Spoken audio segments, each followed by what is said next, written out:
ঈদ শেষ, ঈদের ছুটিও শেষ। এটা ছিল আমার শ্বশুর বাড়ি থেকে বাবা বাড়ি আসার দিনের ব্লগ। সময়টা ছিল ভোর 6টা। পাখির কলকাকলিতে মুখরিত ছিল চারপাশ। আমার শ্বশুর বাড়ির পেছনে বিশাল বাগান, তার পাশ দিয়ে লাগোয়া বিশাল ধান ক্ষেত। সকাল সন্ধ্যার শীতল বাতাস মনটাই প্রশান্ত করে দেয়। আমরা গ্রাম থেকে শহরে চলে আসব, আর সজনে ডাঁটা আমার এবং ছেলেদের বাবার ভীষণ পছন্দ।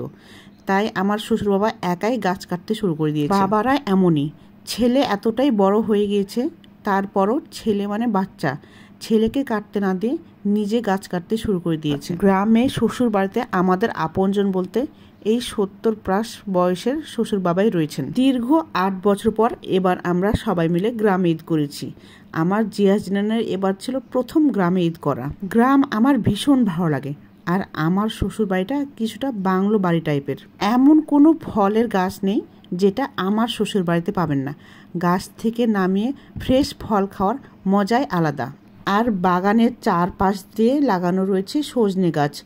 এত পরিমাণ সজনে ডাঁটা ধরেছে যে গাছ নুয়ে পড়ার অবস্থা। উনি একজন অসুস্থ মানুষ, তারপরে সজনে ডাঁটা ছেলের অনেক পছন্দের কথা ভেবে উনি 1 মিনিটও সময় নেয়নি গাছ থেকে সজনে ডাঁটা নামাতে। বাবারা মনে হয় এমনই হয়, ছেলেদের ভালো থাকা ভালো লাগার জন্য সব কিছুই করতে পারে। আমার শাশুড়ি মা দুনিয়া থেকে চলে যাওয়ার পর উনিই শক্ত হাতে সংসারের হালটা ধরেছিলেন। আর এই দিকে আমার শ্বশুর বাড়িতে খুব ভোরবেলা ঘুম থেকে ওঠার নিয়ম। রাত্রে ঘুম হয় না, চোখ মুখ আমার ফুলে একাকার। কিন্তু ওই যে রুলস মেনটেন করতে খুব ভোরে ঘুম থেকে উঠা লাগে। আপুরা, আপনাদের শ্বশুর বাড়িতে কি এরকম নিয়ম রয়েছে ফজরের আজান দেওয়ার সাথে সাথে ঘুম থেকে উঠতে হবে? এসব আপুরা আমার এই ব্লগটি দেখবা, তারা কমেন্টে একটু জানিয়ে যাবা। প্রায় 6 থেকে 7 কেজি পরিমাপ সজনে ডাঁটা নামানো হয়ে গেছে গাছ থেকে। এবার বস্তাবন্দি করে নিয়ে যাওয়ার পালা ঢাকায়। এখানে 2 ধরনের সজনে ডাঁটা ছিল, সিজনাল সজনে ডাঁটা, 12 মাসি সজনে ডাঁটা। শ্বশুর বাবা আমাকে দেখিয়েছিল কোনগুলো কিভাবে বেঁধে নিয়ে যেতে হবে। আমিও ওনার শিষ্য হয়ে তার দেখানো পথেই আমি বেঁধে বেঁধে নিচ্ছিলাম। আমার কিন্তু এসব বিষয়গুলো খুব টানে।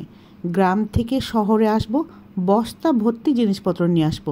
গ্রামের ফ্রেশ খাবার বাচ্চাদের খাওয়াতে পারবো। বাজারে তো সব কিছুই কিনতে পাওয়া যায়, কিন্তু নিজেদের গাছ থেকে নামিয়ে সেগুলো মায়া মমতা মাখিয়ে বেঁধে দিয়ে সেগুলো খাবার কিন্তু মজাই আলাদা। এগুলো ছিল আমার সবগুলো সজনে ডাঁটা বাঁধার ব্লগ।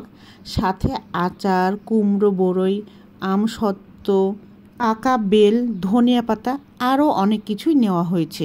সেগুলোর ব্লগ দেখতে হলে টুইনস মম পেজে চোখ রাখুন। এটার ছিল আমার আসার মুহূর্তের ব্যাগেজ করার ব্লগ।